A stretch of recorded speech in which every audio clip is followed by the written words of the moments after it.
আপনারা ভালো আছেন। সবারই মনের মধ্যে এই ভাবনাটা থাকে যে বেশ যারা রান্না করেন বেশ এমন কিছু রান্না হবে যাতে খুব শর্টকাট হয়ে যায় এবং বাড়ির সকলেই খেতে পারে। সেই রকম ধরনেরই একটা আমি রেসিপি আপনাদেরকে আজকে বলবো। এটা খুবই ঝটপট 10 মিনিটের মধ্যেই হয়ে যায়। সেটা হলো লাউ ডিম ডাল। দেখুন তার জন্য কী নিতে হবে। প্রথমে আমি একটা ছোট্ট লাউ নিয়েছি। আমি এখানে আপনাদেরকে একটা কথা বলে দিই, আমার রান্নাটা খুবই অল্প, তার জন্য আমি সব কিছুর পরিমাণটা কিন্তু খুবই কম নিয়েছি। আর যদি আপনাদের রান্নাটা বেশি হয় আপনারা সব কিছুর পরিমাণটা কিন্তু বেশি বেশি নেবেন।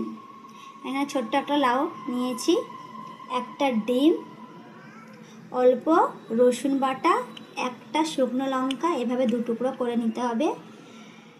রান্নার জন্য তেল, সর্ষের তেল, হাফ বাটি মুসুর ডাল, একটা পেঁয়াজ আর গুঁড়ো মশলা এরকম লবণ, হলুদ, ধনে, জিরে। আমি এখানে শুকনো লঙ্কাটা কিন্তু ইউজ করব না, কারণ যেহেতু বাড়ির সবাই খাবে না, বাচ্চাও আছে।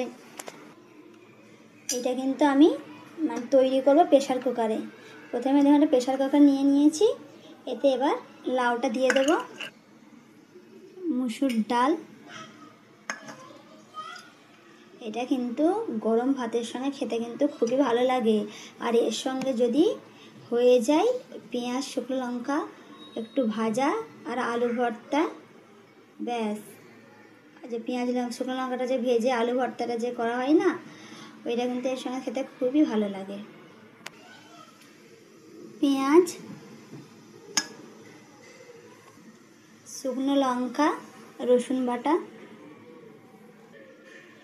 এই গুঁড়ো মশলাগুলো। কিন্তু লবণটা কিন্তু এখন দেবো না, লবণটা যদি এখন দিয়ে দিই তাহলে ডালটা সিদ্ধ হবে না। অল্প সর্ষের তেল 1 চামচি মতো। এবার ভালো করে সব কিছু একসঙ্গে মিক্স করে নেবেন। দেখবেন ভালো করে মিক্স করলে এটা খুব সুন্দর, যখন সিটি দেবেন তখন দেখবেন এখন সিটিটা বাজবে, তখন খুব সুন্দর একটা সেন্ট বেরোবে। 1 গ্লাস জল দিয়ে দিয়েছি, যেহেতু লাউয়ের, কারণ 1 গ্লাস জল দিয়েছি এই জন্যই কারণ লাউ থেকেও কিন্তু জল বেরোয়।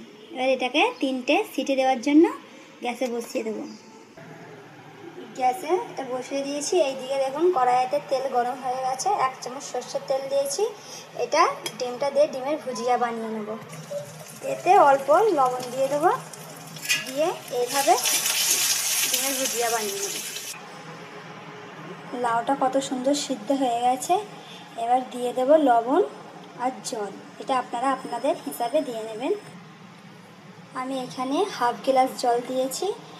আর হ্যাঁ, অনেকেই আবার লাউ ডালে একটু অল্প মিষ্টি খেতে পছন্দ করেন, তারা এখানে 2-4টে চিনি দিয়ে দেবেন।